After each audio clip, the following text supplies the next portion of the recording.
All right, this is an oral history interview with Richard Norton Smith for the Robert J. Dole Institute of Politics at the University of Kansas. We're in the Washington Law Offices of Alston and Bird, and today is Wednesday, June 4th, 2008, and I'm Brian Williams. Richard, let's start with the allure of Washington in your life after graduating from college. I'm not sure how alluring it was. It's just sort of like most things in my life. It just happened. Really quite unforeseen. I was an intern at the White House in the summer of 1975. I had been chairman of the Massachusetts College Republicans, which is an even more exotic title than it sounds.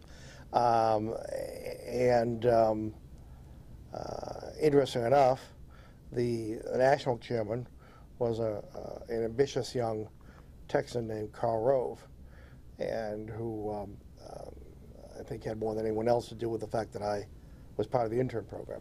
The intern program was a minor Washington scandal, characteristic of the city in that everyone was there because of someone they knew.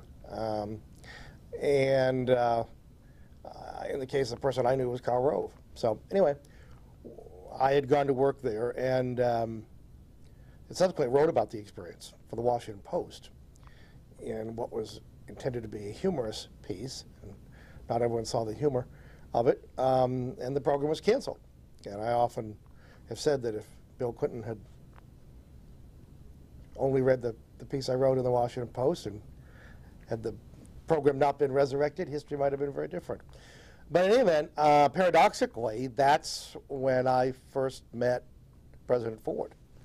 And any other president, certainly Lyndon Johnson, would have not only remembered but would have nursed a grudge for a very long time. And by contrast, I wound up running the Ford Library and becoming very close to the family. What was your role as an intern in the White House? Oh God, it was absolutely, it was make work. It was all it was a bizarre but revealing experience in many ways. I sat in an office in the old executive office building in the presidential personnel office, basically winnowing the equivalent of the dead letter file, unsolicited resumes, truckloads of unsolicited resumes from would-be cabinet officers and the like. And basically it was simply to, pronounce a death sentence on these deservedly lifeless applications before they were sent off to Central File, which is the graveyard of such things. So anyway, it was it was an interesting interesting experience, and but when it ended, I went back to Boston, and the experience of writing the piece for the Post had sort of tripped a wire, and so I worked as a freelance writer, which means, I starved, but, had part-time jobs along with that. And anyway, had a great time. I mean, it's very nice when you're young. You can do those things, and you don't have much thought for the future.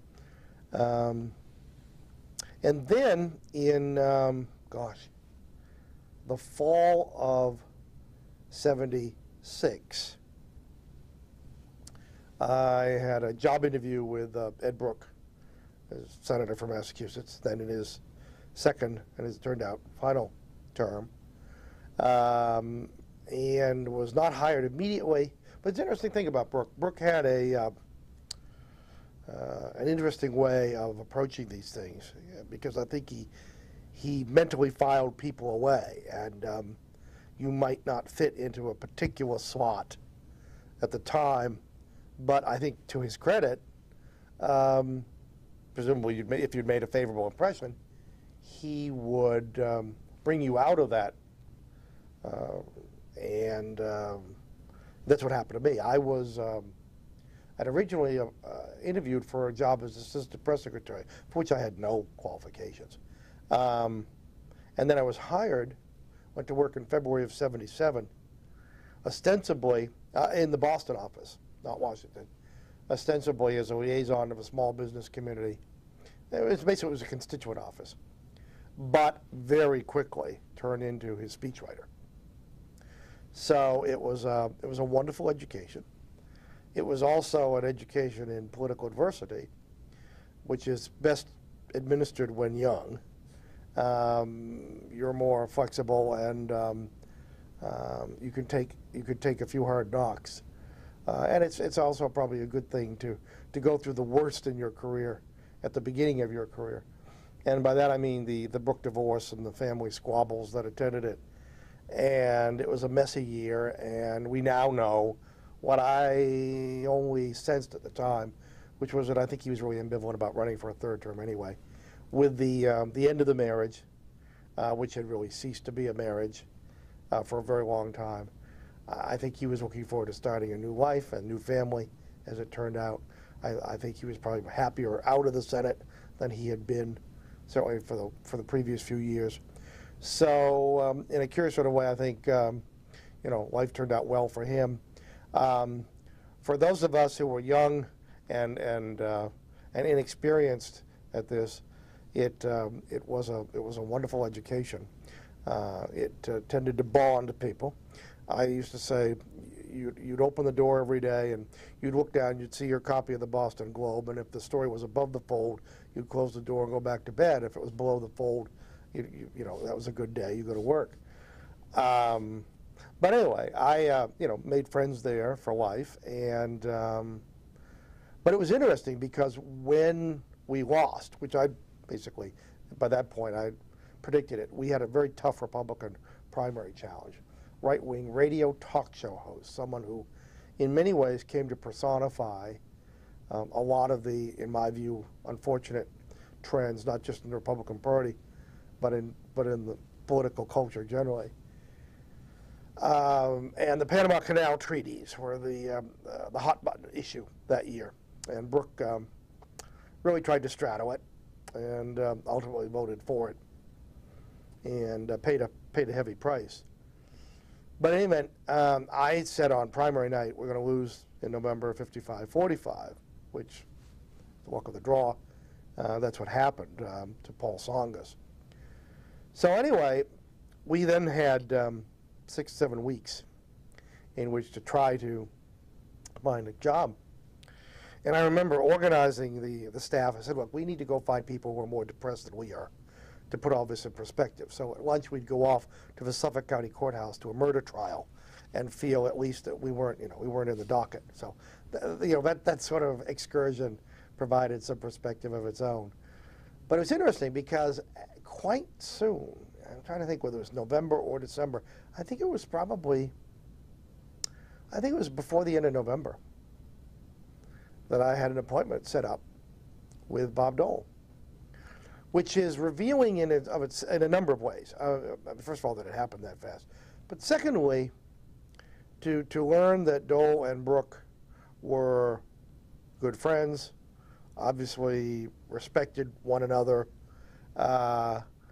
in some ways ran counter to some of the media image of Dole that had been projected as a result of the '76 race.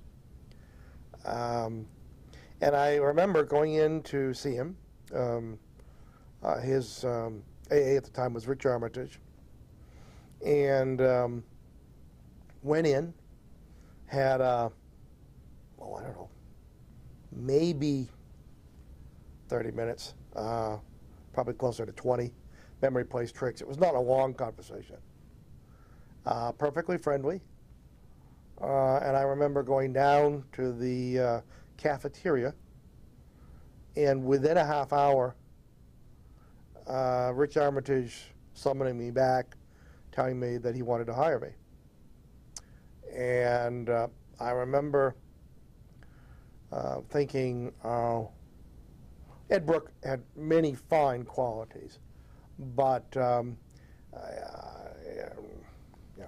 he could make Jack Benny look generous when it came to public salaries. I mean, I used to joke, and most of the time he would laugh, but it was a little close to the nerve occasionally. I mean, he would hire all these young Catholic girls just out of college who would work for a pittance. And I remember I was hired in February of '78 as a speechwriter at $13,500. And I think by the time I was done, I had gotten a raise to, I think I was like maybe 16,500, 17,000, which in Brookland was munificent. So anyway, I remember, gosh, I think I started in the mid-20s with Dole. So I thought, my God, I'm rich. What am I going to do with all this money? And came down, moved from Boston the week after Christmas. Moved into an apartment in Southwest Washington. Walked to work. And boy, in some ways, I've stayed ever since. The first period that I was there physically and on the payroll ran from the beginning of January of '79 through June of '80, and which took us through the aborted '80 campaign. At that point, I had been lucky enough to sign a contract with Simon & Schuster to write a biography of Thomas E. Dewey, and knowing only one way to do that, which was to move lock, stock, and barrel to Rochester, New York for a year where the Dewey papers were located. I did that, and you know, I look back and it was very generous of him because he kept me on the payroll. I mean, it was modest. I think it was maybe it was $5,000 a month, but it was, I mean, $5,000. Yeah, I think it was like $5,000, you know, a year, which, you know, whatever, $400, $500 a month. It paid the rent in Rochester, and I would work on projects from time to time. But it was, you know, he didn't have to do that. It was, and a characteristic. It was generous, and obviously it cemented my loyalty. I think one thing that I've heard him say to other people when in later years the press would talk to him about me, he would talk about my loyalty, which with me is an absolute. But I also say, I mean, he made it very easy to be loyal. I was grateful. Again, you know, when you're young and you've just lost a job because the electorate doesn't approve of your collective performance, and then someone gives you a job, it would be churlish not to be extraordinarily appreciative. But he was also someone, as I say, who made it easy to be loyal. I mean, you know, you didn't have to be around him very long to develop a profound sense of what this man had been through in life. You didn't know it because he never obviously referred to it, but one sensed that pain, physical pain, was a constant part of his life. Let me backtrack just a little bit here. You then were speechwriter for Brooke, but stayed in Massachusetts. You didn't come down here. That's right. In the constituent office in Boston. So you were mainly writing statements for him when he was back home? No, I did all of his speechwriting. Didn't matter where he was geographically. But I think he also thought with an election campaign coming up, it'd be useful to have someone who could be a generalist, who could do both policy and politics. And that's what I did. What qualities do you think in yourself keyed him to say, this is the man I want to be writing my words for me? And who are we talking about? Brooke. I don't know. I suppose it's not terribly dissimilar from what I sensed later on with Dole. The Harvard degree counted for a lot. It was a kind of shorthand, and it's curious because I'm not comparing Dole and Nixon, but you know, for all of the cultural hay that conservatives have made over the years railing against the Eastern establishment, and well, what Lyndon Johnson called, you know, you Harvards, and Nixon in a more virulent way. my sense is that both Brooke and Dole had and President Ford, I know, just, had a kind of instinctive respect for what that credential implied. Now, obviously, maybe that gets you in the door, but, then you're on your own. Beyond that, I don't know. I'm probably not I know that obviously you're very green at that age, and I know I made a lot of mistakes, and I remember Brooke being a very good and I think patient editor. Senator Dole is an excellent editor, and each would present their own challenges. Dole was accustomed, as often as not, to working without a text. I think he often felt, in some ways, hemmed in if you gave him a text to read. And I think there's some parallel. I don't know, and I wouldn't explore it terribly far. But I think that's revealing and indicative of how unhandleable he was, certainly in terms of national political campaigns. There's a stubborn independence, and also, let's face it, God, he was the pro, not me. He'd been doing this a long time, and he had understandable confidence in his instincts about his ability to connect to people in an off-the-cuff conversational way. I think he may have had, some bad experiences, I don't know, previously with people putting words in his mouth. But what really struck me was how quickly and sort of, I won't say effortlessly, but looking back, it's a surprise how we seem to click from the first. Which is not, again, to say that he would read every word I wrote, but I think over time, particularly, it's interesting. The big speeches, the set speeches, and particularly the speeches that had, I guess, what I would call a particular emotional content to them.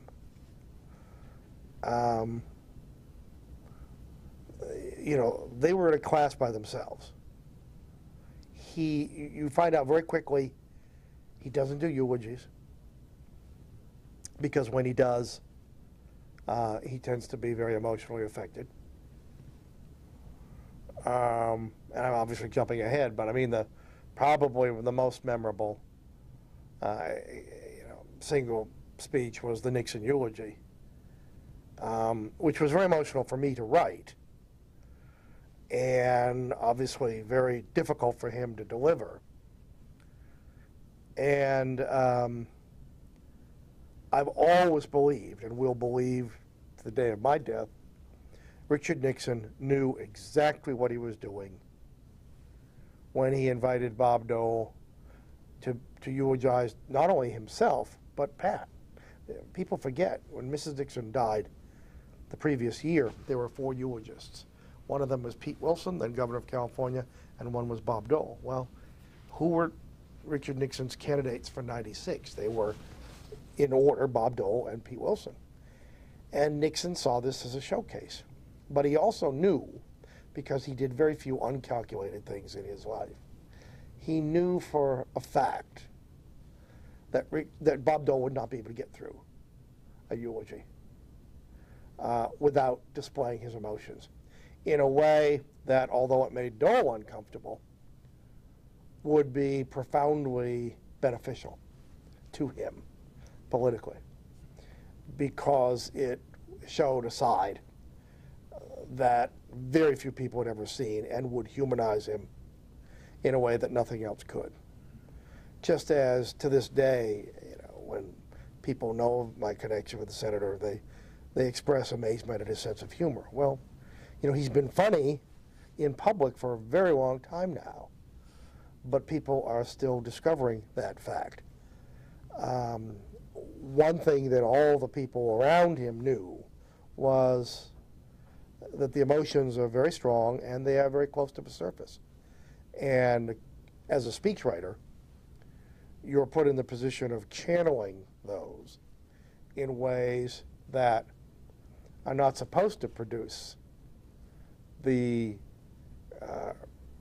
for Nixon, desired effect. But, I mean, I certainly can admit now that I've shared Nixon's attitude about that. My guess is that you didn't take a speechwriting course at Harvard. No, I never did. So how did you come to your craft? It's instinctive. It's, and by that I don't mean it's trial and error, but hopefully a willingness to learn from your mistakes as well. I mean,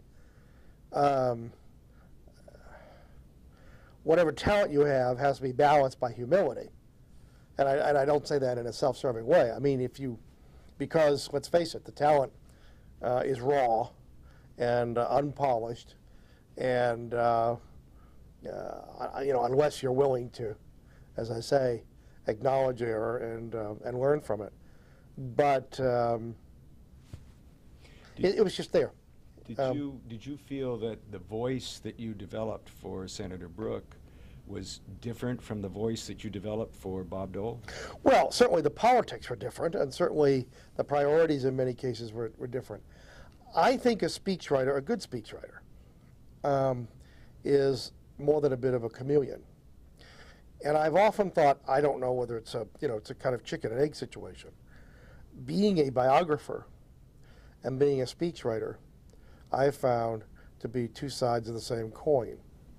Because in both instances, you literally have a professional out-of-body experience.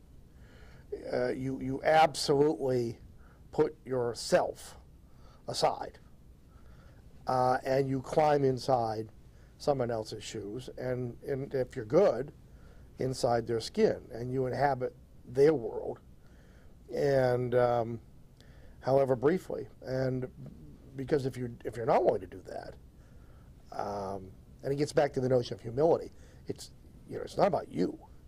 It's not about your politics. It's not about your style. It's very much about subordinating those to whomever you're working for. Now, the curious thing is, and I don't know, I don't hang around a lot of speechwriters. Brooke and Dole and a number of other people from I've written, including Gerald Ford.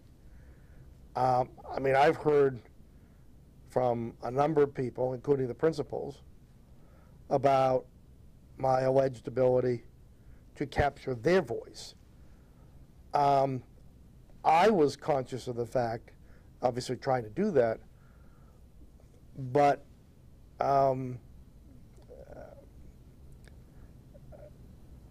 writing for them in a perhaps more elevated way, using a lot of humor and some historical perspective along the way, and so on and so on, that would hopefully enrich their voice. So it was this curious sort of partnership, and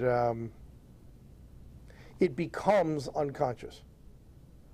It's I mean, there are so many things that other people do, take for granted, that I don't do. I don't drive a car, and God, I was 8 years old before I could tie my shoes. But writing a speech or slipping into a persona is like falling off a log.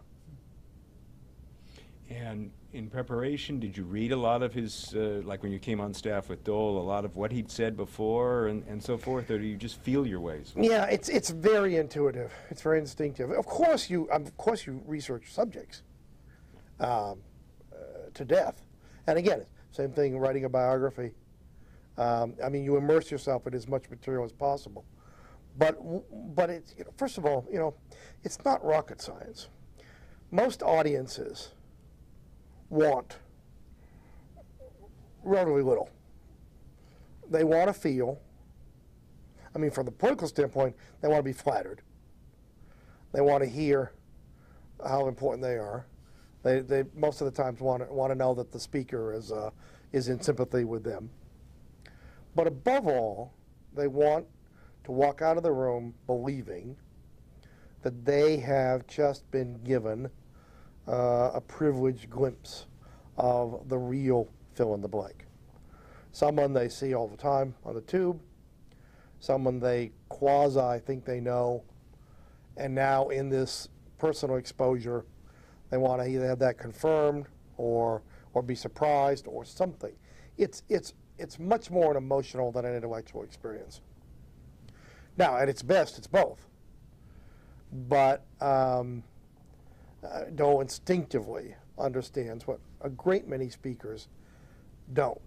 That the most important thing, first of all, the way you establish that kind of instant intimacy is through humor. And above all, self-deprecatory humor. And you know, most of the time you've only got 20 minutes to make a permanent impression on people.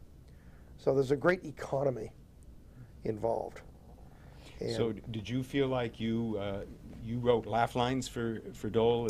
I mean, I put it this way: he didn't need anyone to write laugh lines for him, but I, you know, was perfectly comfortable doing it. And as I say, it's a good question. He could do it himself. I mean, he had the time; he could do it all. But yeah, I mean, I was perfectly comfortable writing. During those first 2 years when you were with him full time, were you writing both for his legislative utterances as well as the campaign in '80? Yes, yeah. That really was a learning process because it would entail, you know, sitting down with the experts on the staff, and you very quickly learned you were writing for them as much as you were writing for him, and which is great because, you know, again, the other people have a much greater depth of knowledge on many of these subjects. I mean, any good speechwriter, I suppose even a bad speechwriter, aspires to be a generalist. But being comfortable with a wide range of topics is by no means the same thing as being terribly knowledgeable about any one topic.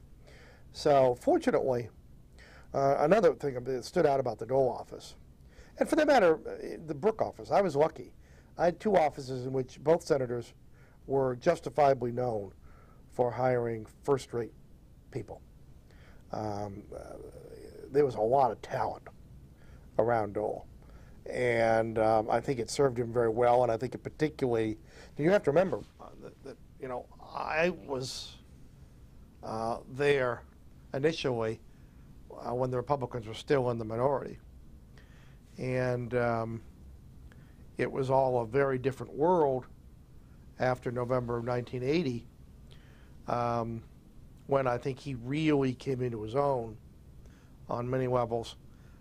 But he had this core of very talented, very dedicated people who were capable, as he was, of rising to the test and growing into responsible authority. Right. Describe the politics in the office under Armitage and that early period. Yeah, well, I mean, you know, it's. I'm sure you've heard it from a number of other people. There was Joanne and Betty, and everyone else. And Joanne, who, you know, on the surface, was his Holderman. I mean, tough, no nonsense, occasionally brusque. Again, it's interesting because, and Joanne was a true believer. I mean, Goldwater conservative. You know, her politics were several miles to the right of mine, and I think closer to his in many ways than mine. And I think anyone who comes in from the outside, particularly, you know, Ed Brooks, speechwriter from Massachusetts and Harvard and all this, I mean, they're going to be on trial, and that's, you know, But that said, Joanne, to earn Joanne's respect, which by no means everyone did, it didn't happen overnight.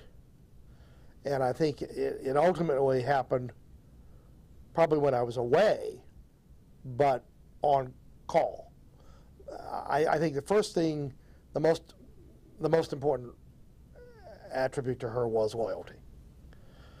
Bob Dole was her life. And she usefully kept an eagle eye out for people who were users or phonies or situationally loyal. And needless to say, it takes time to disprove those doubts. And I think long before she died, I'd heard my name came up in a conversation, and she said, yeah, Rick Smith, yeah, good man. Well, coming from Joanne, that's what you want on your tombstone. And I don't know how long it took, to develop that. She was irreplaceable. She was, a chief of staff squared. She was the ultimate political operative. She watched his back. She was the ambassador to much of the party, to much of Washington. She knew where all the bodies were buried. She no doubt had heaped a few shovelfuls herself. But she was the institutional memory. And, now, given all of those roles, it also made it inevitable that whoever had the title of administrative assistant had the title and not necessarily much more. I think being Bob Dole's AA, particularly after 80, was in many ways a thankless job.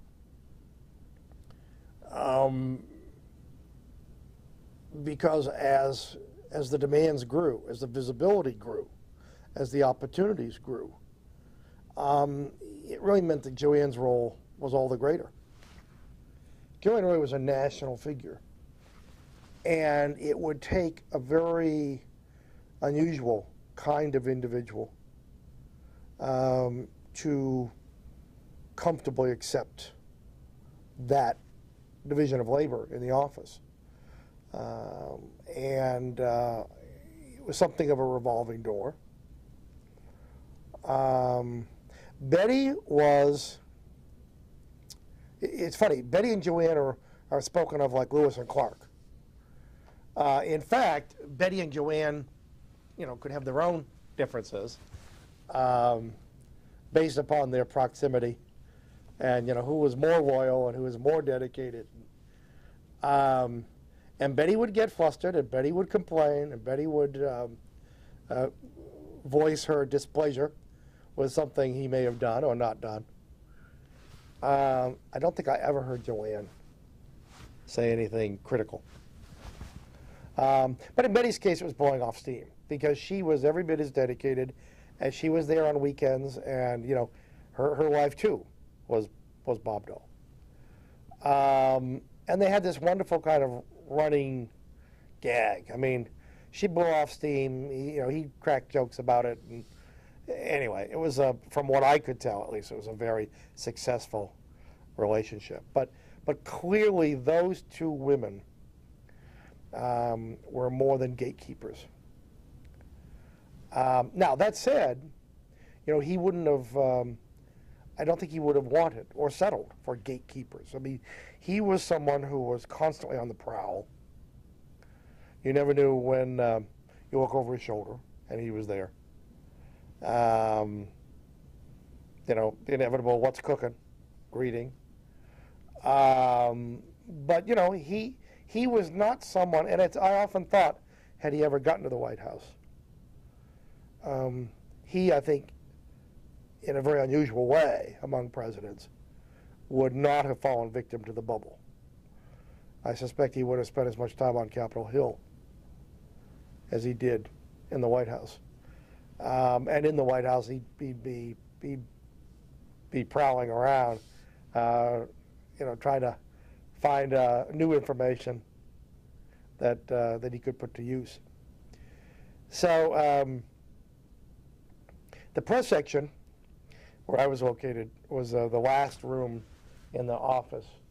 There was his office, and then Joanne and Betty had an outer office, and then a reception area with an AA behind that, and then 2 offices, I think, for the legislative assistants and legislative correspondence, and then what was called the press office. And there was a press secretary, assistant press secretary, myself, usually an intern, someone working on mail and the like. Probably fairly typical Capitol Hill setup.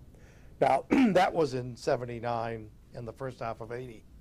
And then, of course, came the Reagan sweep that fall, and it was a very different world.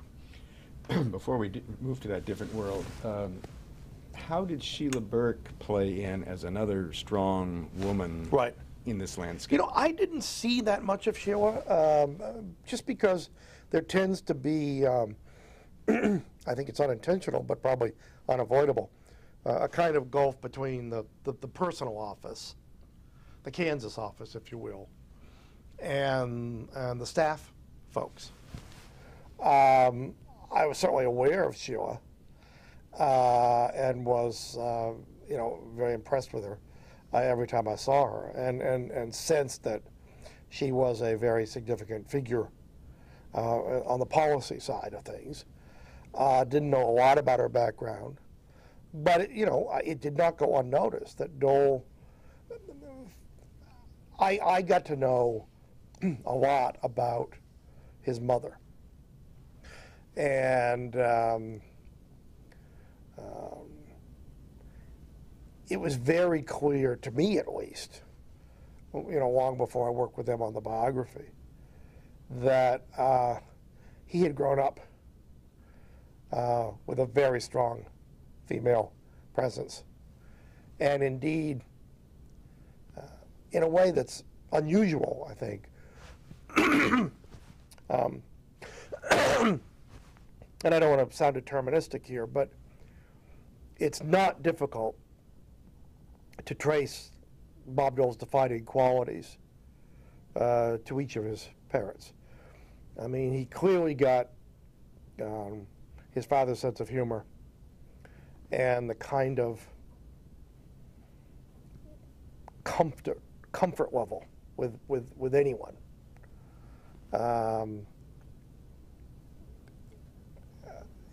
His father had to have been a people person. And working in that grain and creamery, and earlier than that, the restaurant, it was very clear that Norton Dole, was a campaigner without a campaign. And those qualities he passed on to his son. Brien Dole gave him her drive, her perfectionism, a kind of never say die quality. And I remember when talking with him about his parents, and then when writing about them, it's sometimes difficult to describe his mother without inadvertently making her sound like a taskmaster. I mean, he jokes about it. I mean, the spotlessness of that house in the Dust Bowl was a defining quality. And I remember, I always thought the most revealing story when I wrote about Herbert Hoover was him talking about sitting in an unheated Quaker meeting house as a boy whose feet didn't touch the floor, waiting for hours for the inner light to come into his life. And he said much later that he was 10 years old before he realized he could do something for the joy of it without offending the Lord. And in a very rough parallel, I will always carry with me the image of Bob Dole as a boy imprisoned in his mother's kitchen, sitting on a stool waiting for the floor to dry. And for the wax to congeal. I mean, that's just a very revealing image. But and he would joke about it. But I know for a fact, again, I'm jumping ahead, but one of the most telling experiences I ever had with him, and something curiously that I think further bonded us, was how he handled the death of his mother, which came, oh gosh, well, before that, of course, there was the death of Dr. Kalikian, and the two were actually fairly close together. And when Dr. Kalikian died, I was no longer working full-time in the office. Now, this was the mid-'80s, I want to say 83. I was back from Rochester. The book, I think, was about to be published, living in Northwest Washington, and still working projects, for him, consulting, in effect. And I got a call from Betty saying, you got to come in. Dr. K had died. And, we got to write something. And we could tell from the tone of her voice that it was a very tense time. And she was obviously concerned for his emotions. And I don't know whether she said he won't talk to anyone, but that was clearly the message communicated. So anyway, so I said, of course, and I grabbed a cab and came down. And to this day, I mean, I think maybe we were together maybe 10 minutes. I think it was less than that.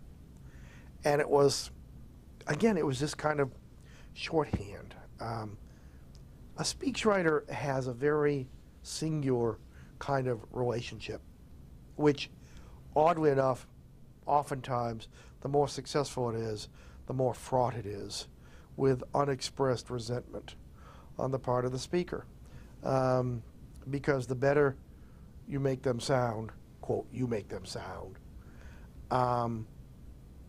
the more, at some unspoken internal level, they resent the fact that you're necessary. Now, I never sensed that with Dole,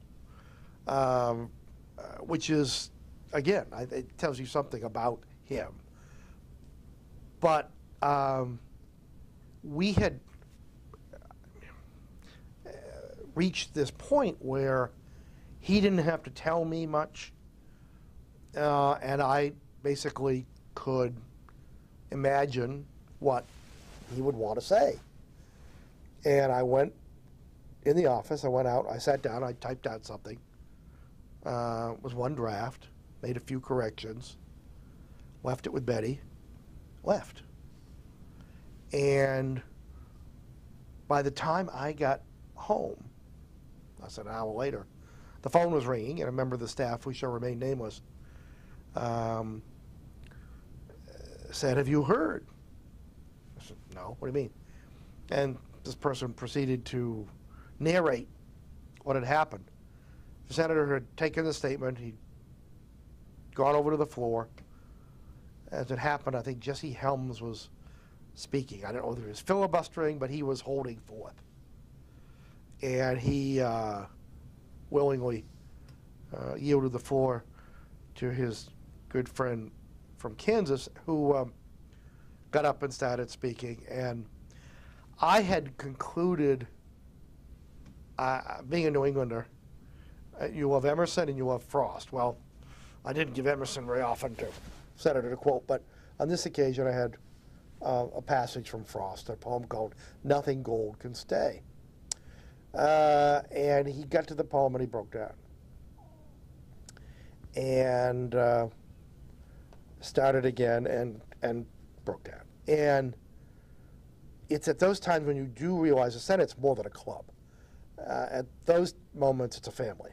And it's interesting because I think Howard Baker was, sort of rushed in to help fill the void. Jesse Helms showing extraordinary sensitivity for which he was not always credited. Vamped, in effect, saying, I never knew Dr. Kalikian, but he sounds like an extraordinary gentleman, and on and on and on. In effect, delivering his own eulogy. Anyway, the senator left the floor without completing a statement. And he went out and got into the subway to come back to the office. And a staff person with, in my opinion, singular lack of sensitivity sort of went up to him at a time when I think he really wanted to be alone, and I think felt embarrassed. And this person complimented him on his remarks, and he said, well, Rick, he writes so well.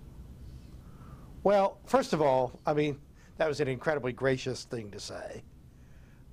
It was also characteristically deferring his own emotions, about this. And I think that experience, I remember then, very shortly thereafter, his mother died. And I remember I sent flowers, and the card read, "Nothing gold can stay." And I just think it was one of those sort of bonding, experiences that happened, so that when a decade later, the Nixon funeral came along, I don't think we talked at all about what he wanted to say. Wrote it, and he pretty much delivered it, and verbatim. But I knew I had been invited to Mrs. Nixon's funeral, which of course was much smaller, and that was a different kind of occasion. But I knew at President Nixon's funeral, when I saw them come out of the library, and the look on Elizabeth's face said it all. She knew better than anyone how difficult this was going to be. And,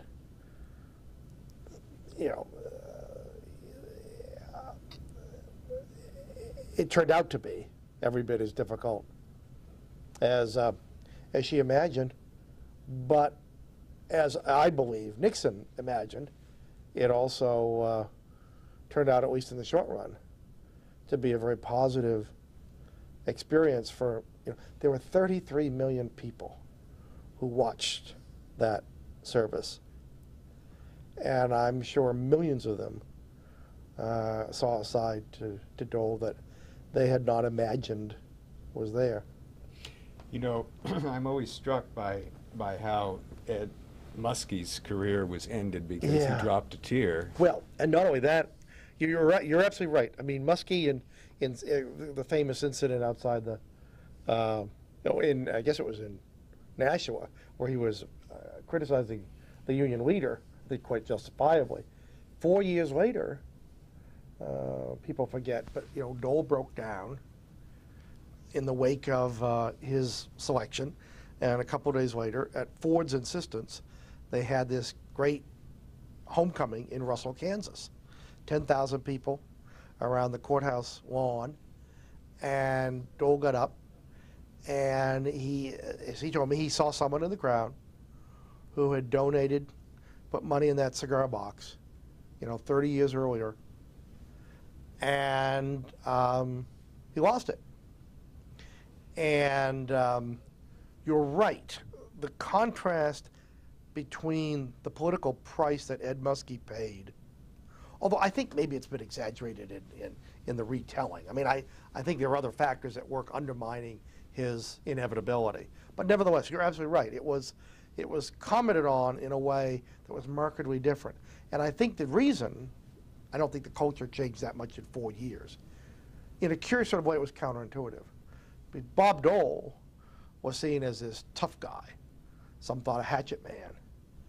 And so for Bob Dole to show this very human vulnerability was seen as a strength. It was seen as a positive. It was curious for a liberal Democrat, it was seen, particularly to his adversaries, as kind of confirming their worst stereotypes. So the 80 campaign for president, what was your role in that? Well, the less said about the 80 campaign, the better. I mean, I'm sure he feels that way. And I remember when it came time to describe it in the autobiography, I think the phrase we used was something like, you know, I sometimes have trouble remembering that I even ran for president in 1980. And I think probably most other people do too. You know, look, it made perfect sense on paper. I mean, you look around, Ed Muskie's a classic case. Ed Muskie was introduced to the country as Hubert Humphrey's running mate, and 4 years later had established himself as the preemptive favorite for that year's nomination. The vice presidency itself was in the midst of changing. Vice presidential candidates were in fact seen as legitimate contenders for the top job. So, you know, it made perfect sense. He had, you know, he had had his horizons widened considerably as a result of that campaign. And in fact, the success that he would enjoy as chairman of the Finance Committee clearly indicated, I mean, conservatives hate to hear about anyone growing in office or out because they think it always means, yeah, they're becoming more acceptable to the left, particularly this town. But the fact is, Bob Dole grew in the 70s and more in the 80s. That said, I mean, he would not have been prepared to demonstrate the leadership and the bipartisan consensus-seeking, if you will, deal-making talents that he displayed at the Finance Committee in the 80s. That didn't happen on election night 80.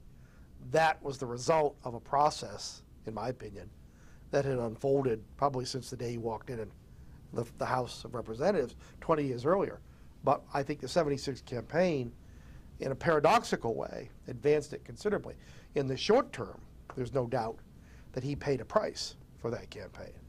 I mean, he told me about, I think in particular, I remember Barbara Walters asking him if, in effect, he felt responsible for losing the election for Ford. And he never forgot, again, the Senate at its best, he never forgot the fact that Hubert Humphrey, on his own, called him right after the election and said, look, you're going to take some hits, but forget it.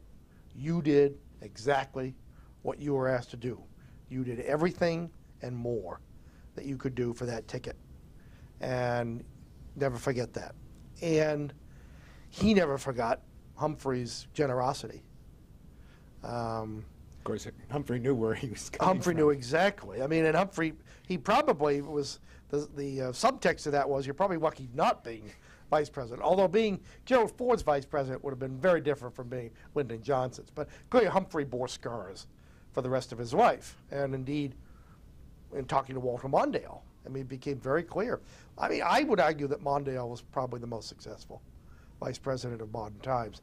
And he did it because the Humphrey experience had been so searing that he made it very clear that he wasn't going to be palmed off on the space agency or this project or that project. He was going to be a deputy president. So you're off in Rochester researching the Dewey Papers. That's right. Did that feel like outer Siberia, or were you? No, well, but it's funny. I mean, it's, you know, again, when you're young, it's astonishing what you can force yourself to do. I would spend all day in a library carrel going through boxes of paper and making notes, and much of the night writing. That book was researched and written simultaneously.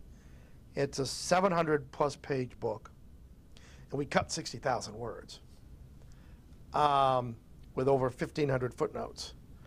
And it was done in a year and a half, which is absurd But, you know, you write on sheer energy and love of what you're doing. So it was a grand obsession.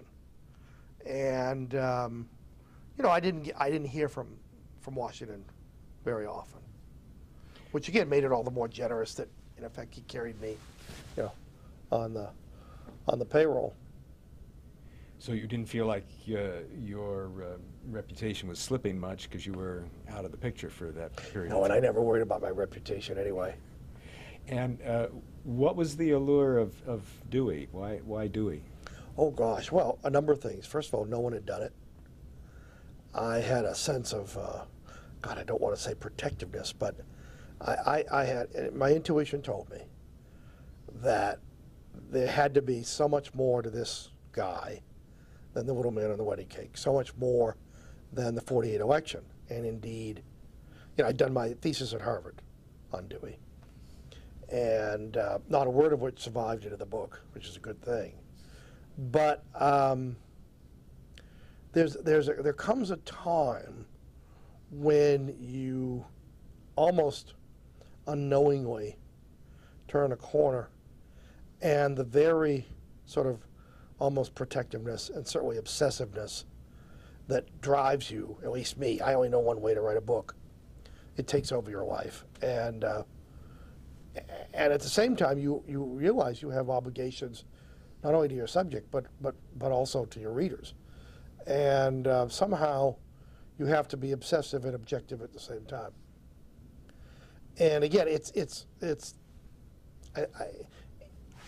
in a curious sort of way, the speech writing, I mean, they're two totally different styles, but the speech writing and researching and writing books, in many ways, not only sort of reflected well on each other, but each would afford a temporary escape from the other. So, you know, that was, I do remember vividly, I mean, on election night 1980, thinking that, you know, this is one of the greatest nights of my life. I mean, I like everyone else, thought that I would never live to see, you know, Republicans take either house of Congress. And, you know, I was not particularly enamored of Ronald Reagan. I wasn't hostile to Ronald Reagan.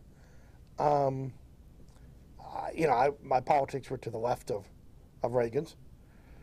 But, you know, hopefully you're enough of a historian, even at that point, to realize this is potentially this is a hugely significant turning point, just as I think this election this fall will be. In many ways, it marks the end of the Reagan era. And so anyway, I don't remember what I first heard or what I first did after the election. Like everyone else, I was, you know, astonished that the Republicans made the gains they did, which were enormous, to take over the Senate. And sort of somewhere around dawn, it realized that life was going to be very different for Bob Dole. And that really was the making of him, I think, in many, many ways. We need to stop there and change tape. Yep.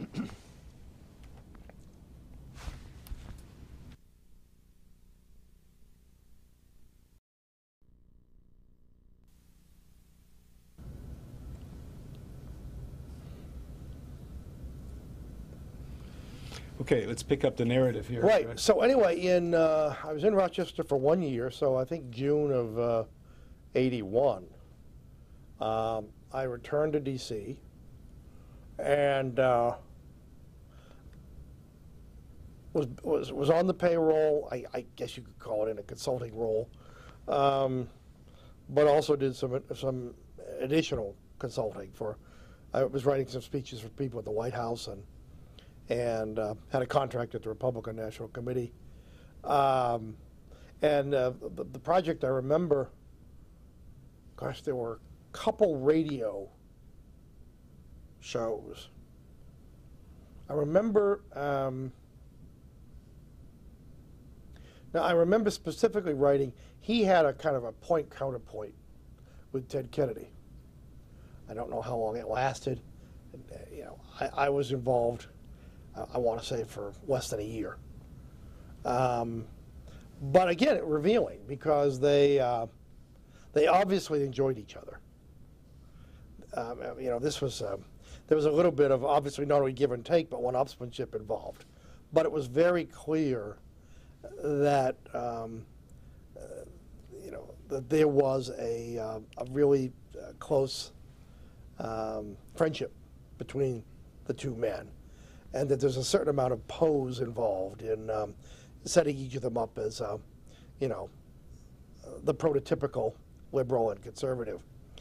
And it was really only later, a couple things. Rose Kennedy and Bob Dole had the same birthday. And the Senator Dole, would send her flowers. And I know they had a number of very nice exchanges. I remember years later when I was working with him on a book of political humor, and someone, not me, had submitted a draft with a number of jokes about Teddy, and in particular about his weight. And it's very interesting because Dole, I remember two things Dole cutting from that manuscript. There's a wonderful line, I think. Lyndon Johnson once talked about how ineffectual a former president was. And the line, the classic Johnson line was, you know, an ex-president is as impotent as a cut dog in a screwing match.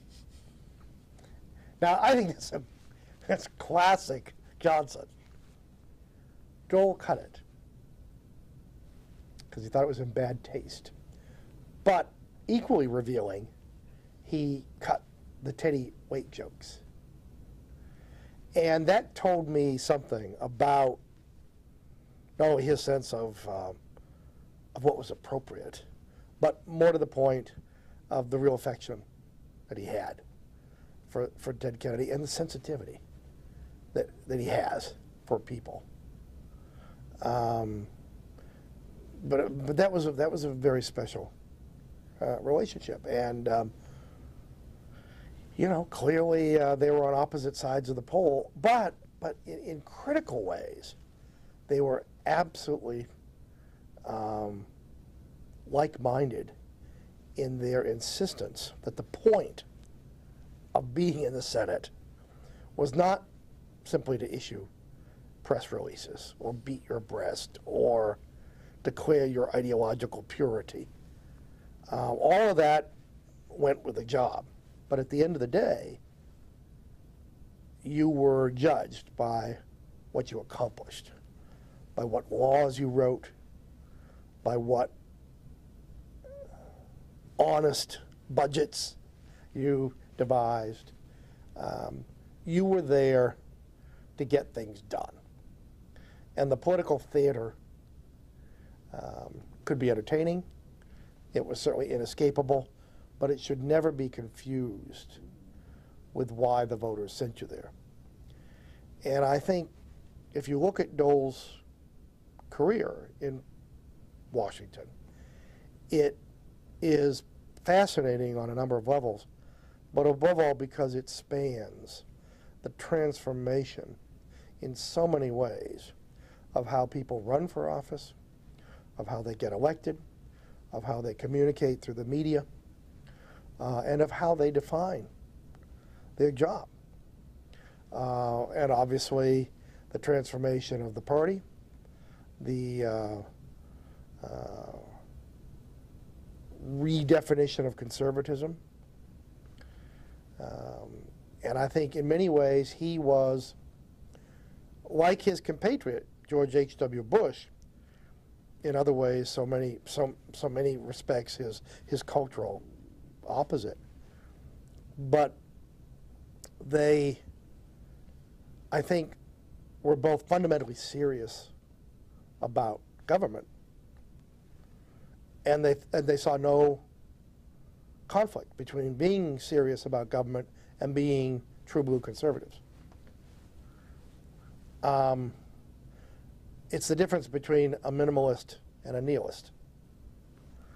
And I think by the end of his years on Capitol Hill, much as he loved the job, much as he loved the institution,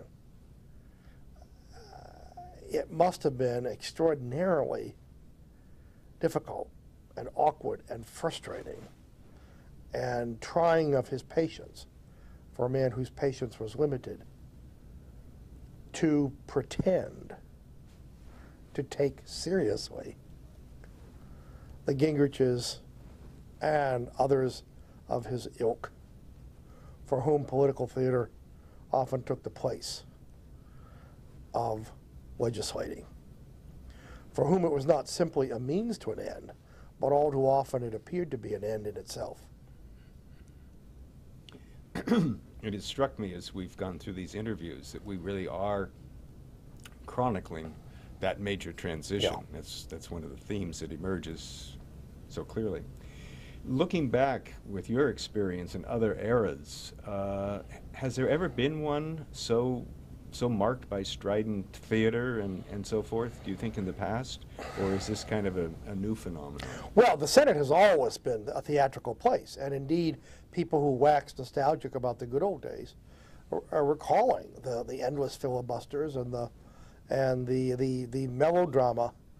If you want to talk about the great triumvirate, there was no one more sometimes garish in their performances than Clay and Webster and Calhoun.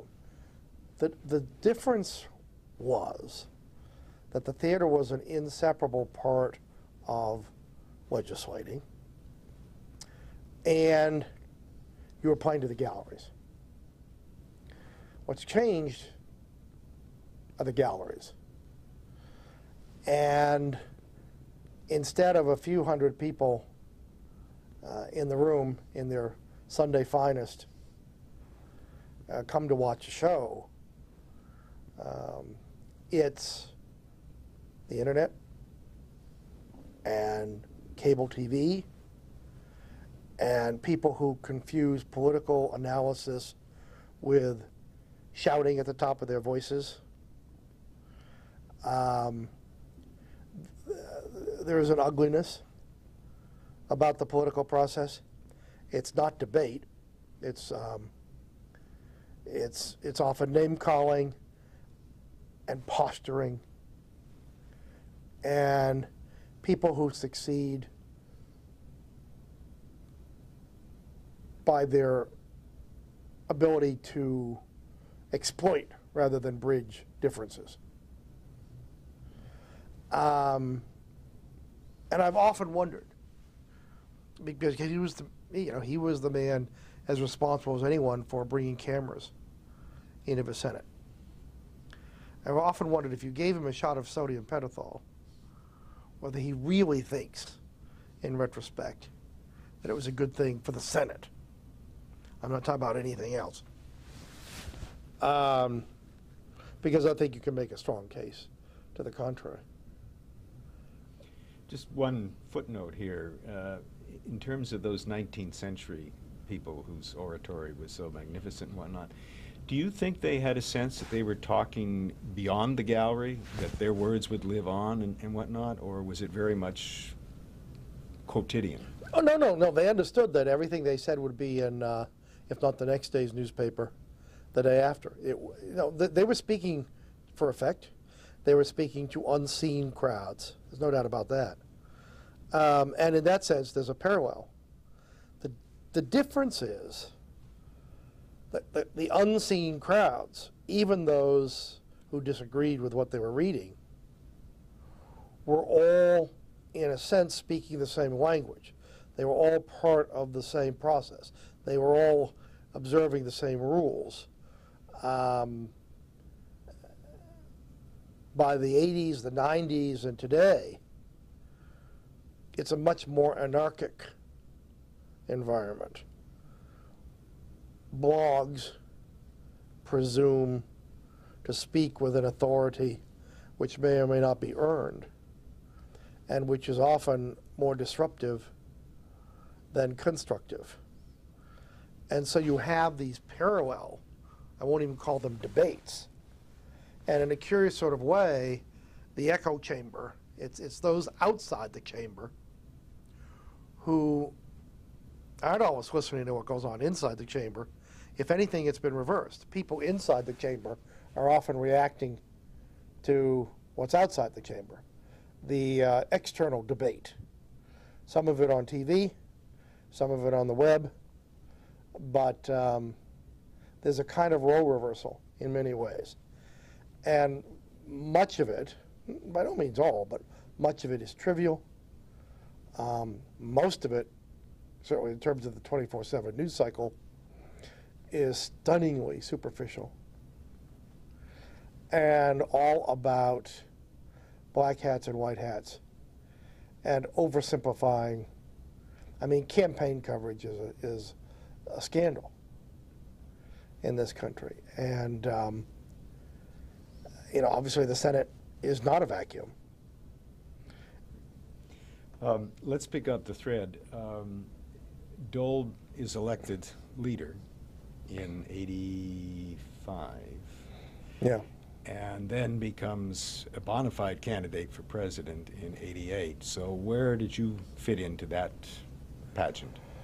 Oh gosh, I was in the periphery. I was in the mid '80s. I was actually working 2-3 days a week in Pete Wilson's office and doing consulting for other folks and writing books. The Hoover book was published in '84. I immediately started work on a book on Harvard for the 350th anniversary in '86. Just made that deadline. So I was, you know, cranking out these books, and all of them major research works. I mean, with lots of archival research, and I've never used an assistant. So, you know, you'd go to a library for weeks, and in between those, and I think it's curious. Dole said to someone once, my name came up, that you know, he's always got half a dozen things going at once, and I sensed that was not only meant as a compliment, but it was it suggested one reason for our affinity. Dole, I mean, anyone who knows anything about how Dole operated in the Senate, particularly in moments, you know, of real decision making, crunch time, knows that he was happiest walking from a debate in this room to a discussion in this room to a numbers crunching session in this room to a strategy session in this room, and he could keep all of those threads both separate, but he also uniquely saw how all of those threads could come together.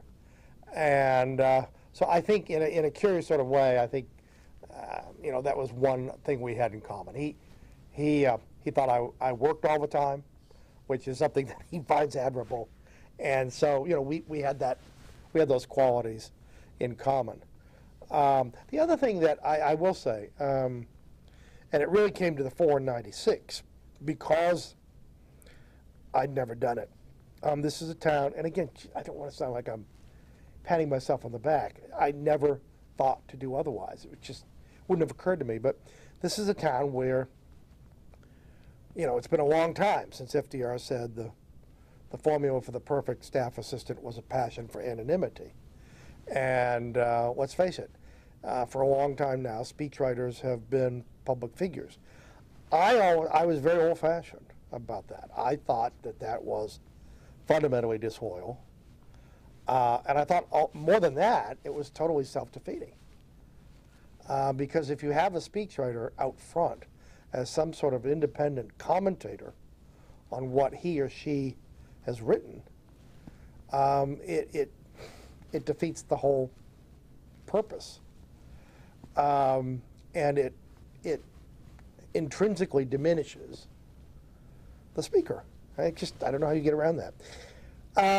So anyway, I always kept a very low profile. And over time, people sort of got wind of the fact that, you know, I was involved, and I don't want to suggest there was a, you know, rush to my door, but eventually, particularly by '88, you know, the press would call.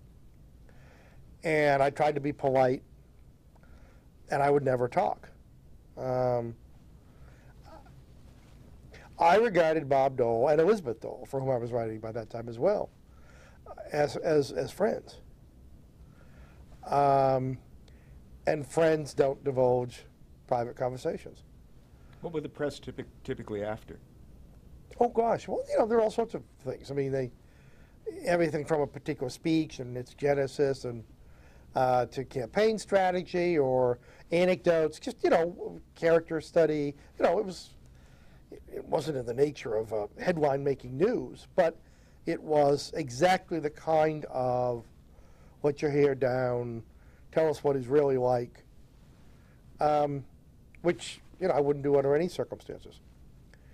And it's funny because it came to a head in '96. At the time, we might as well get this on the record because the story of the '96 convention is revealing of him in ways that I think are important. A week before the convention, now he had discovered Mark Halperin, who had great success writing the speech, the formal speech that Dole delivered when he left the Senate. When he, and I'll be careful here, when he announced his intention to leave the Senate. And it was, I found it revealing in a number of ways. First of all, that was a very, very powerful speech.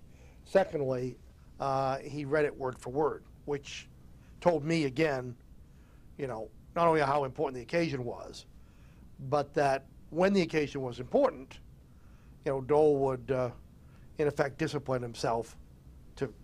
He understood that every word was on a page for effect, and so he was perfectly capable of not only understanding that but playing the game. And so I think for a little while there, Mark Halperin was, you know, the answer to his prayers. And so he started work on the acceptance speech. And a week before, it was Thursday night, a week before Dole was to deliver that speech, I got a call. I was in my office at the Gerald Ford Museum in Grand Rapids, and it was the senator. And he wanted to read me the speech. Now, back up a bit. They had just had a very unpleasant experience. I think the process was what offended them more than the result. Bob Woodward had published a book which basically was it was pretty positive in its portrait of Dole. But I think, and this is revealing that after all those years in Washington, he could be and she could be genuinely shocked.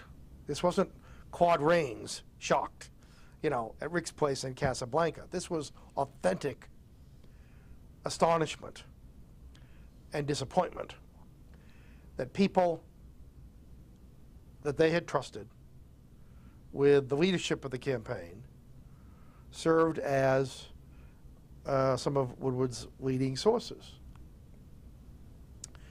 And never mind that, and again, because I don't want to impugn their motives either, it may very well be that they intended, and indeed they succeeded, in helping craft a portrait of Dole that was more positive than might have been the case if they hadn't.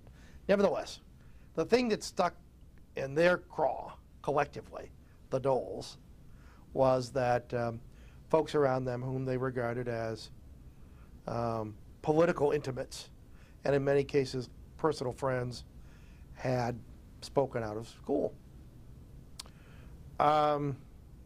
So that's the backdrop to a touch of paranoia, because he said, well, I'll read you the speech.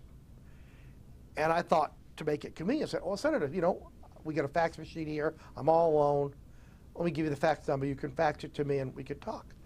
He said, no, I'd really prefer to read it to you. And I realized at the time, vaguely, and then later on, more fully, they were so paranoid at that point, and they were guarding this so tightly, they didn't want to take the risk, you know, faxing it. Okay, well, that's fine. The other thing that you need to know is I'd heard from her, and it was very clear. She is a perfectionist in her own right. And she, actually, I think she was immensely beneficial to him in impressing upon him that, I mean, I think I heard the exact phrase, writing a speech is only 50%. It's how you deliver it. She always understood that, and I think was a very useful one-woman Greek chorus reminding him of the payoff in that degree of preparation. Well, this obviously was the most important speech of his life, and they'd been working on it for months. And it put me in an awkward position because she called first and thanked me in advance for any help I could provide, and almost in the next sentence made it pretty clear that this train had left the station, that he had been practicing this text, he was comfortable with this text, so never mind, do you really want to be an honest critic, an honest broker? And how do you balance that against, you don't want to inadvertently undermine his confidence. And there's a week to go. So anyway, he started reading a speech. It was a long speech. It was a long speech when he delivered it. It was longer as written. And he started talking clearly about the age issue. And I had said earlier, the way you address the age issue is the way you define your campaign as a reform presidency. And the Nixon goes to China analogy. You make it clear that you're a one-term president, that to do the difficult things that everyone knows needs to be done will, in effect, destroy your political capital. But make that an act of sacrifice, and that dovetails with a life of sacrifice. I mean, the whole storyline comes together. You turn age to your advantage. You make the contrast with a Bill Clinton who is perceived to be a political animal, and you actually diffuse the, he's been in Washington too long, by, again, using the Nixon goes to China analogy. And I still think, he wouldn't have won the election, but I still think it would have given an intellectual credibility to the campaign that I'm not sure, and a coherence that it ever had. Anyway, he starts reading the speech. And there's some lovely sort of high-flown language about the advantages of age, and he talks about, the serenity of age. And I almost gagged. I said, I couldn't resist it. I played it for laughs, but I said, now, Senator, you don't want to lose your credibility in your first paragraph. I said, you are many things, but you are not serene. And he laughed. He said, yeah, maybe we have to change that word. Anyway, he went on, and as he read, I have to say, my heart sank, because it was a polished piece of prose, but it was also so backward-looking and so steeped in what I would call Eisenhower-era nostalgia. And it was apocalyptic. I mean, one thing, Halperin, in my view, and I'm sure he would, have critical things to say about whatever I wrote, there is this kind of apocalyptic quality. And sharpening the differences at a time when that, may not have been the way to either accurately portray Dole, who's basically a deal maker, a consensus seeker. I say a principled pragmatist, and someone who can make this place work. And I think most voters, broadly speaking, fit into those categories. And the problem with and it didn't matter who it was, but someone who's a real kind of movement conservative, there was a fundamental clash there between Dole's instincts as someone who wants to get things done, and the perceived need reinforced daily by the hired guns, you know, and the pollsters and the spin doctors who are telling him, you know, that's not how you get elected. Well, you know, those are the people who put "read my lips, no new taxes" in George Bush's mouth, and the rest is history. And I think there's always a tension, which I think in some ways made Dole appear more tentative as a candidate than he might have been, between his instincts at governing and what he was being told he had to do in order to get elected. And basically, those specialists in getting you elected would disappear, win or lose. They'd perform their function. And I think he was too responsible. I mean, so I think he tried to, you know, I think he tried to blend the two. And anyway, I can't pretend to say the moment I heard that speech, I saw the bridge to the 21st century analogy. But I remember thinking and telling Kerry Timchok, my co-conspirator, I said, this is a bridge to the past.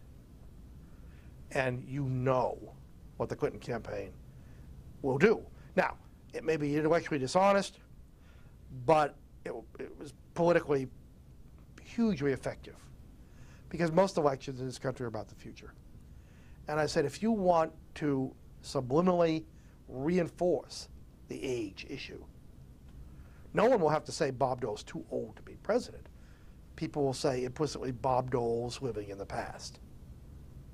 So you're doing Clinton's job for him, handing it to him. Now, the problem was I couldn't say that. Certainly not first time out hearing this. So I mumbled a few sort of non-committal.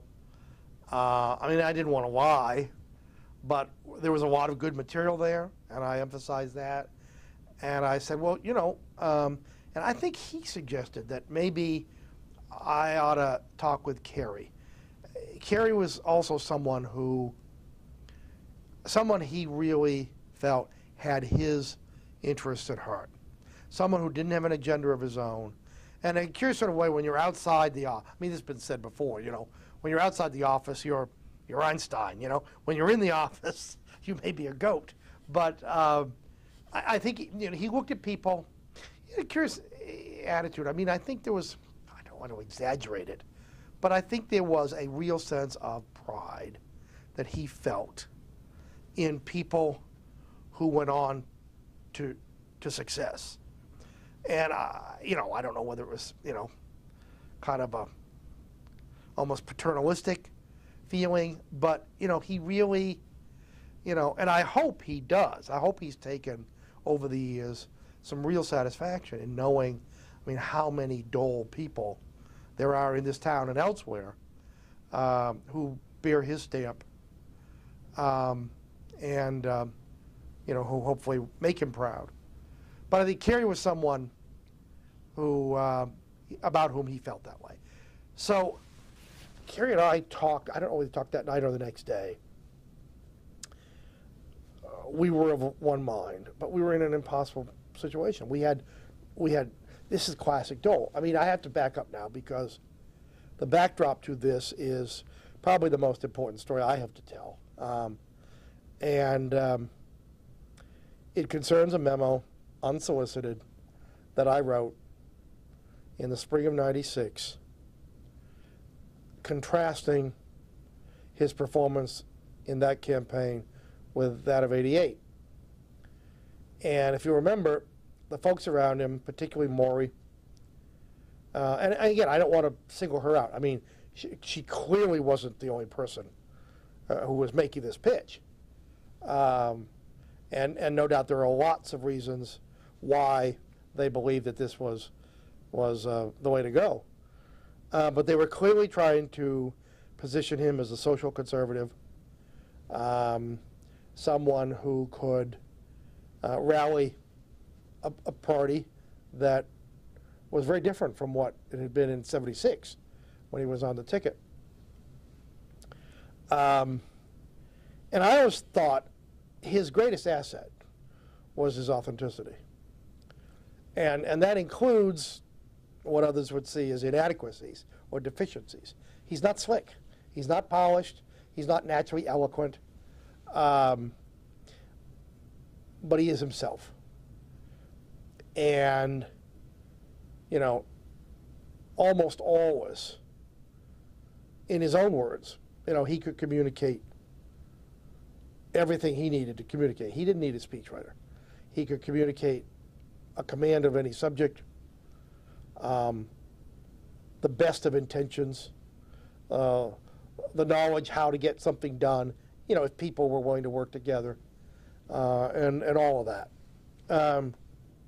So anyway, I wrote this memo, and I said, basically, you were a better candidate in '88 than you are now. And I don't remember the exact language, but I mean, I talked about feeding the crocodile, as Churchill said.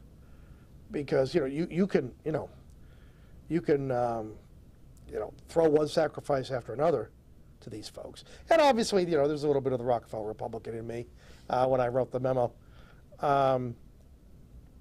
But they don't believe you. They don't believe what you're saying. They don't believe you believe what you're saying. And, you know, you're a Trumanesque figure. You're a Midwesterner, plain-spoken, unpolished in the best sense of the word. And I think the contrast, that's your greatest asset, particularly in contrast with someone like Bill Clinton. Your authenticity contrasts sharply with his polish. And I had a whole list of issues where, you know, by taking the initiative and asking people to get real, he would, you know, create a rationale, not only for his candidacy, but for his presidency. And I think one of the things you can never exaggerate about Dole. With him, it wasn't just running for president. I mean, I think he was constantly thinking of, all right, how would this affect my presidency? And I think perhaps because he'd been through George H.W. Bush, and he'd been in those budget negotiations, and he'd seen the consequences of going back on this defining moment. Maybe it made him reluctant to give hostages to fortune by having many defining moments, you know, himself. But in any event, Kerry and I, let's just say we were unofficially encouraged to review the text and make suggestions. Now, that put Halperin. I mean, I could put myself in Halperin's shoes. I mean, and I can understand his displeasure. And I was invited at one point by someone at the senator's behest to come to San Diego.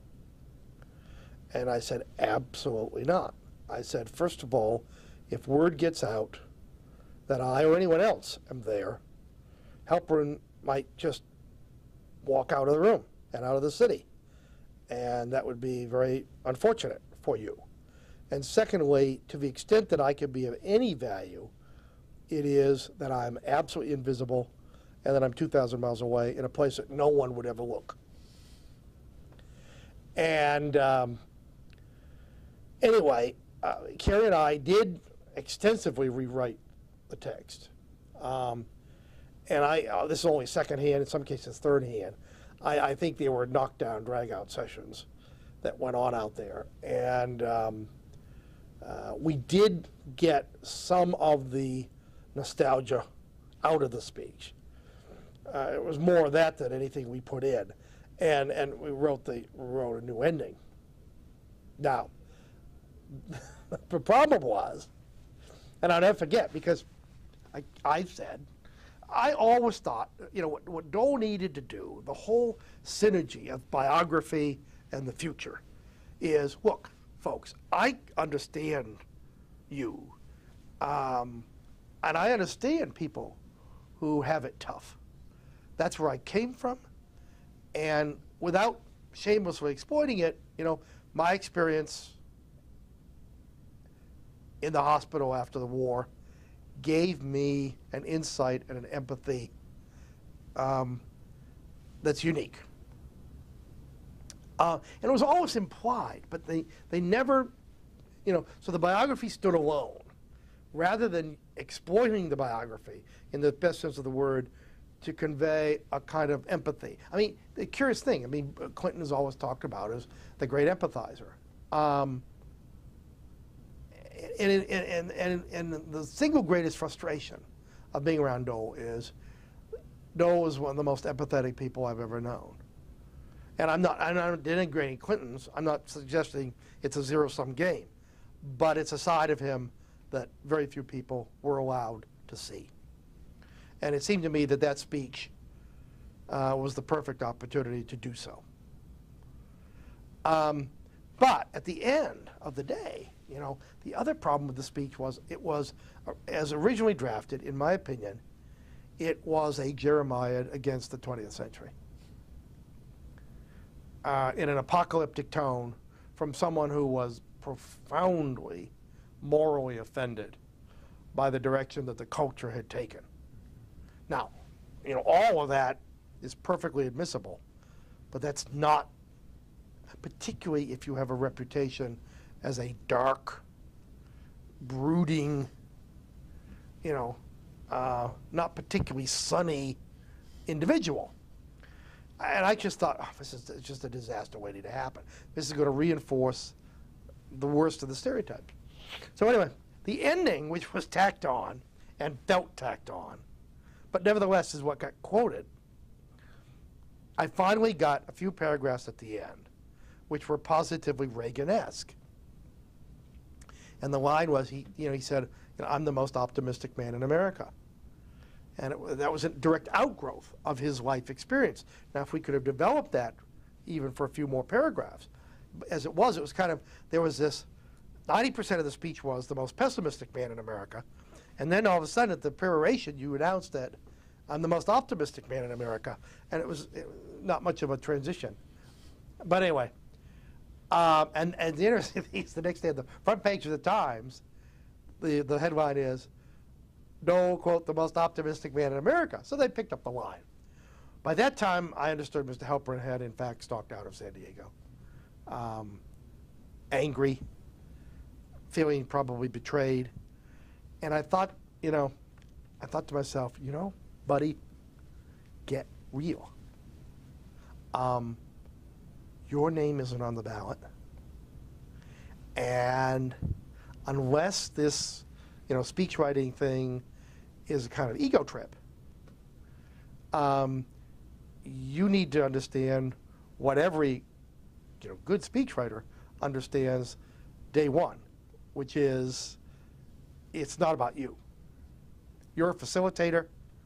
You subordinate yourself and your ego to, So I think it ended badly. But in any event, that was the backdrop. In terms of the convention, the memo, obviously before that, was something that he kept on his desk. He told me later on he read it every day, and he sent copies of it over to the campaign, which I'm telling this backwards, but you now understand why the campaign was loath to have me involved, in the speech or anything else. I'm sure from their perspective, along with others, I was one of these outsiders, these dilettantes who kept getting in the way of their perfectly laid plans. The memo was leaked to Michael Kramer of Time magazine. This was about the time that Colin Powell was seriously flirting with the idea of running, and indeed called a press conference to say he was a Republican, but he wasn't going to run for president.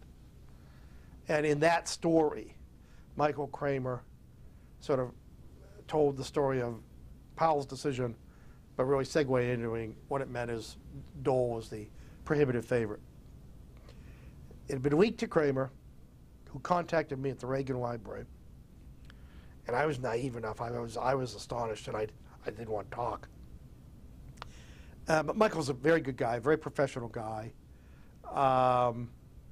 and I got wind of the fact that it would be perfectly all right for me to talk. I said, I'll talk, but it's off the record, and there's a whole lot of things I'm not going to talk about. So anyway, we danced around all of this.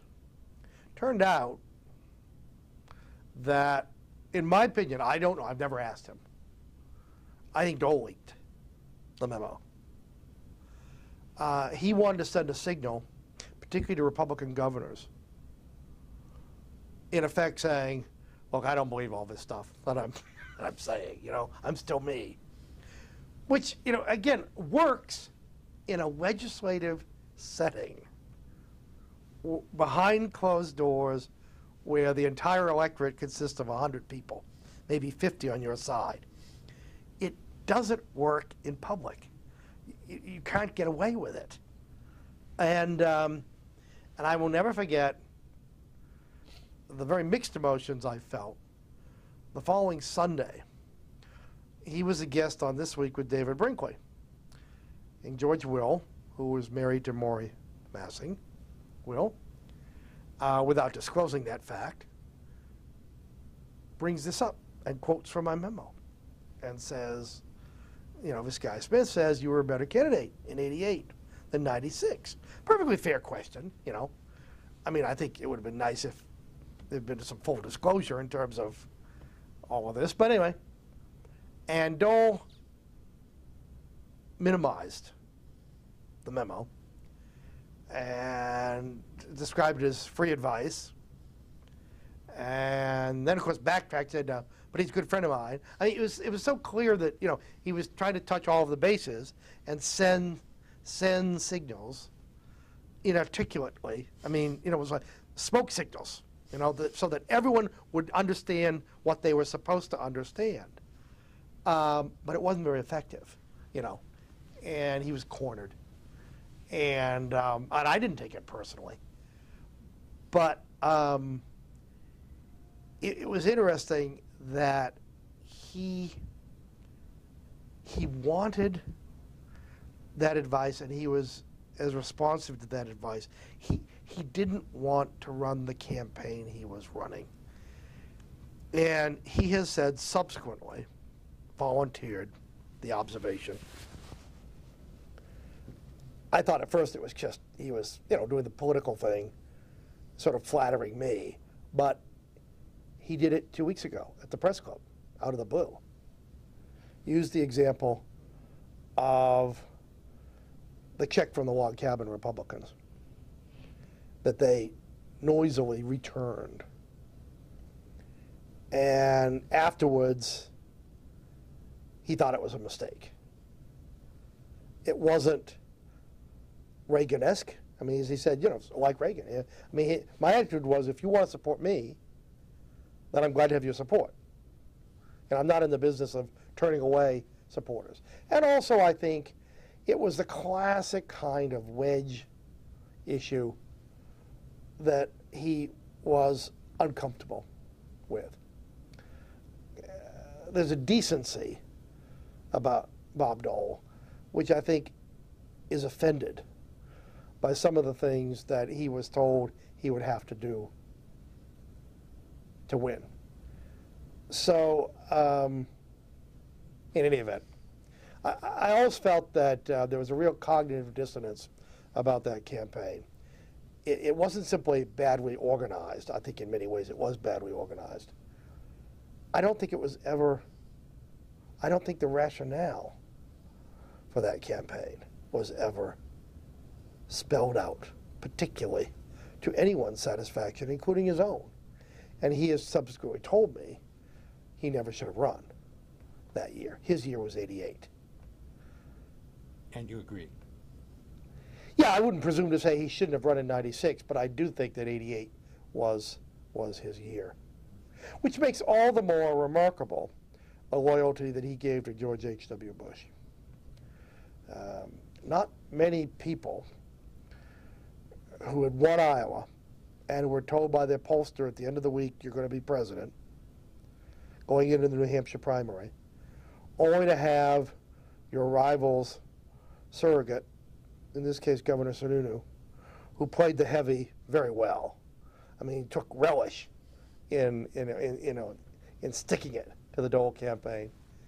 Ran an ad of questionable veracity, which went basically unanswered, and which certainly contributed to his defeat in New Hampshire, which he handled badly.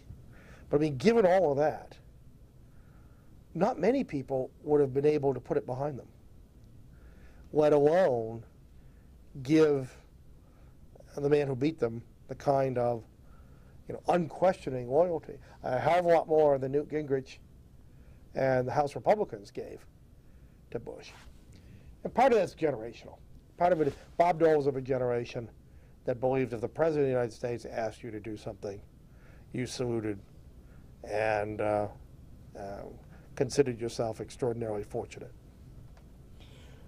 During the 96-hour marathon at the end of that campaign. Started in Grand Rapids. Started at the Gerald Ford Museum. They began in Grand Rapids, which was and to some degree is still heavily Republican territory. But they had, I remember, President Ford, President Bush, 41, and David Brinkley. And they were all good friends. And they taped a segment for Brinkley's program in the Ford Museum. And he was very up. I mean, he was, some of it was adrenaline. It's all the more, I think, extraordinary because he knew he wasn't going to win and because he was the chief cheerleader in the campaign. There had been stories, I think, well authenticated, one in particular, where in the home stretch, not at the last 4 days, but in the last month or so, he came into the office, and I think it was the only occasion when he, in effect, lost his cool. And I have to believe, I mean, I have to assert, totally justified, because people in the campaign had been leaking, in a self-serving way, classic Washington game. And, he'd brought in, I mean, to be fair, he'd hired these people. These were people for hire. And basically you get what you pay for. But, the unattractive side of this city is a talent for survival, which is often at odds with any vestige of loyalty. Or I would say self-loyalty tends to crowd out any other variety. And that's exactly what was happening. It happens in any often in a losing campaign. And he came in off the field, and he said, you have no idea how tough it is to get these polls day after day. You're 20 points down, 25 down, and to go out there and put on a smiling face and assure everyone you're going to win. And in a lot of ways, that's Dole at his best, and it's something that no one ever saw. Right. Well, that was one of the comments that was made at the end of that campaign, that finally they saw Dole as Dole because he wasn't speaking from under control. He was doing it from the heart. Yeah. And how does that work with... And the outrage was authentic. And that wasn't, I mean, that wasn't a line someone suggested to him. And indeed, there were people who mocked him at the time. He was, and again, this isn't Claude Rains, shock. Bob Dole was genuinely offended to the point of outrage by the Lincoln bedroom being turned into a fundraising device, and some of the foreign money that was coming into the... And of course, people forget, the Republicans had decided to cut themselves loose from Dole in the last 2 weeks of the campaign. And I'm telling you, I think it's an act of extraordinary generosity. He knew he wasn't going to win, but he was going to do everything he could, handed these stories about fundraising abuses, to try to narrow the gap, to raise Republican enthusiasm, and at the very least to make sure that the party did not lose Congress on his watch. And he, in effect, acquiesced in that strategy. I think maybe we'll end with this question. As a presidential historian, how would you imagine a Dole presidency to have been? It's a fair question, but it's an unanswerable question. I think Dole, as I indicated earlier, I think he would have been a very unconventional president. I think he would have spent... Hey, I'm sorry, they need this room. It's Okay. way past 12:30. Right. Okay. Very good. All right. You have a microphone, and I guess we're at the end here. All right.